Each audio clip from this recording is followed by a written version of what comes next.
It's time for Ask the Derm. Board-certified dermatologist Dr. Billy Groff from Cosmetic Laser Dermatology here to answer all of your skin questions. Thanks so much for being here with us. So let's go ahead and start out with our first question here. So my daughter has a few small growths on her tummy that seem to be spreading rapidly. She can't stop scratching them, and she's wondering if this is contagious. Now this is Chelsea from La Jolla. I think we have a picture here to show. So you can see she's got these little tight, tiny white growths on her abdomen there, and I thought it'd be fun maybe if we had you take a guess at some of guess? Yeah. I Why mean, not? I don't know. I would think chickenpox, but that doesn't seem red. Like, I don't know. What is this is a tough one. I wouldn't expect to get this one. This Okay. is a condition called molluscum contagiosum. Oh yeah, I don't know that one. No. It's caused by a virus, actually. So if you leave these alone, they'll actually disappear eventually, but it can take weeks to months. And most moms don't want to wait that long, and it is contagious, so kids can spread them from each other just by touching. So it's best to come in the dermatology office. We can either freeze them, we can give you a special cream to get rid of them. So it should probably be addressed so you don't spread them to other children. How do you get something like that? Just simply by contact. Like, so if say Originally? Oh, well, it's a virus, so it has to be passed person to person. So there's got to be the first patient to have it will pass it to the next. And, I mean, millions of kids get these every year. All right. It's very common. Going back to school could be a problem for sure. times. Okay, let's get to our Right. second one. My daughter is complaining about some painful blisters on her lips. What is it, and is it contagious? This is Donna from Encinitas. So let's take a look. Oh, that almost looks like she got stung by something. That is not a bad guess, but since we're talking about things that are contagious, you want to take a second guess? I'm not good at this at all. All right, that's okay.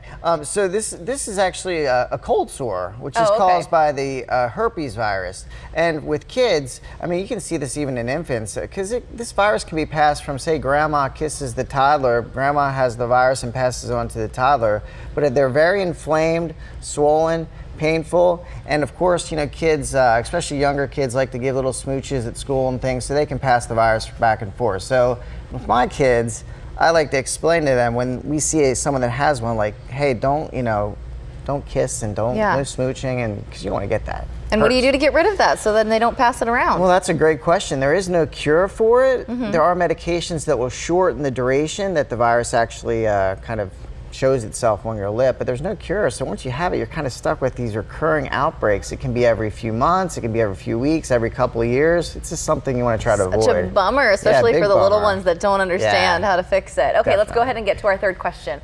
I received a notice from my daughter's school that have a confirmed case of head lice on campus. Oh no, what should I look out for and what should I do? Joelle from Chula Vista.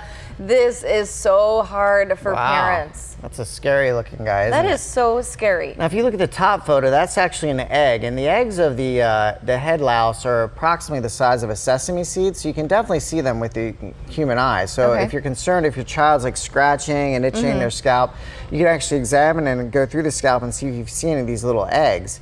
The louse itself is a little bit bigger than the egg, but these again are easily treatable. Parents tend to freak out and you know, oh my God, I gotta take my kid out of school and someone else has it. But that's not the case. Now the child that has it should be treated because kids often pass this thing back and forth just by simple head contact. So imagine your 6-year-old hanging out with another 6-year-old and they're on their iPad, for example. You know, think how close they get, their heads touch, and therefore, you know, they can pass it to each other that way. There you go. So yeah, or laying on a mat or whatever it is. So make sure the hair is either back in a braid if you're a girl, that kind of thing. Don't worry about not going to school, but maybe just being preventative about it. So what we do, I have 2 girls. What my wife will do is she'll pull Jen and Piper's hair back real tight in a ponytail, and then that lessens the chance of it coming into contact with one of the other kids. Great advice. Okay, our last question here. My son started practice for his high school football team about 3 weeks ago and now has redness and peeling between his toes.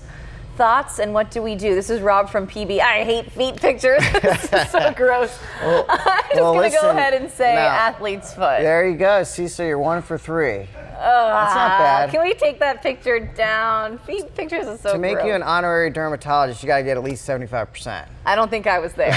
So I'll work on it next time you're in town. Right. So this happens a lot for kids who are in sports, right? Yeah, you know, imagine, say, your son, for example, he's been practicing football for the last 3 weeks or so with his team, and then they hit the showers.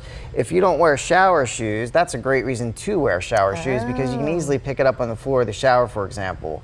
But other kids who have a lot of perspiration tend to sweat more. Their feet get real wet, and that's the perfect environment for fungus to grow. So sometimes using foot powder, every day can help minimize the chance of having recurrent problems with athlete's foot. Okay, great advice, Dr. Groff. Thanks so much for always joining us in studio. If you want to get in touch with him, you can go ahead and go to our website, fox5sandiego.com, click on the Scene On tab, and there's all his info right there on the screen. All right, Raul, I'll toss it back to you for now. Can we put up that picture of the foot again? One more time for Heather? No? No. Thank you, guys. Still ahead on Fox 5. Cabaret comes to San Diego.